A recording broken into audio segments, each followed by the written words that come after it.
All right, hello Year 9s. If you were watching our last video, you'll see that my projector, the power to the projector went out.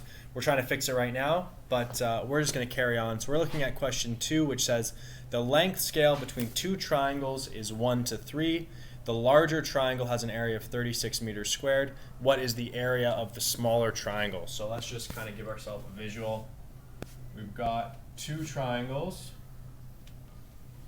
and we're told length scale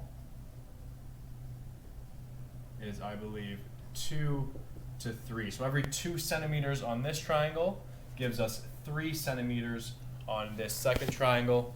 And it also, 1 to 3. My bad, 1 to 3, not 2 to 3. So every 1 centimeter in this triangle would give us 3 centimeters of length in this second triangle. And then we're also told this larger triangle has an area of 36 meters squared. So area equals 36 meters squared. And we don't know, we're trying to find the area of the smaller triangle. So normally, before learning our formulas and tricks, this would be a really tough question to answer. But we have this, this trick that says if we want to find area scale equals length scale to the power of 2. Because area is squared, we can take our length scale and square it. So we're going to take this 1 to 3 ratio and we'll square it. So 1 times 1 still gives me 1, and 3 times 3 gives me 9. So just to emphasize, what does this mean when we get that area scale, AS, area scale is 1 to 9. This means 1 unit of area in the smaller triangle. So 1 area unit in small triangle equals, that gives me 9 area units in larger triangle. And just to really emphasize this, since these are some of our first examples, if I had 1 millimeter squared in we'll call this the small triangle, that would give me 9 millimeters squared in the big triangle.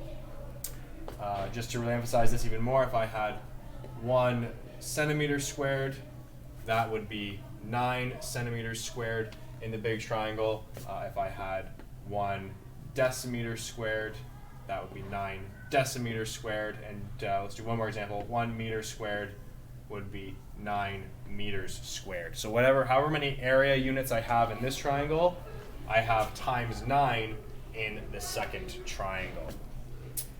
All right, great. So now we're just told, so it's a 1 to 9 ratio. I'm told the area of the big triangle is actually 36 meters squared.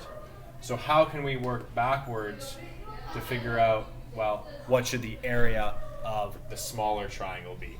So there's a few different methods we can use, but we say to ourselves, well, 1 unit in the small gives me 9 units in the big. So 1 unit in the small triangle gives me 9 units of area in the big triangle. And then we're told the big triangle, so the big triangle is 36 meters squared, and the area of the small triangle is unknown. So we can solve this again using cross multiplication. 36 times 1 gives me 36. 9 times, we bring the x over, 9 times x gives me 9x. And then to solve for x, we'll divide by 9. 36 divided by 9 equals x. So 36 divided by 9 is 4 equals x. Since in our large triangle it was meters squared, that means the area in the small triangle is also meters squared. So area of small triangle is 4 meters squared. You don't have to use this method. If at this point, when we started looking at this, if you had your own method or way of getting 4 meters squared, you can use any method you want as long as you're getting the correct answer of 4 meters squared.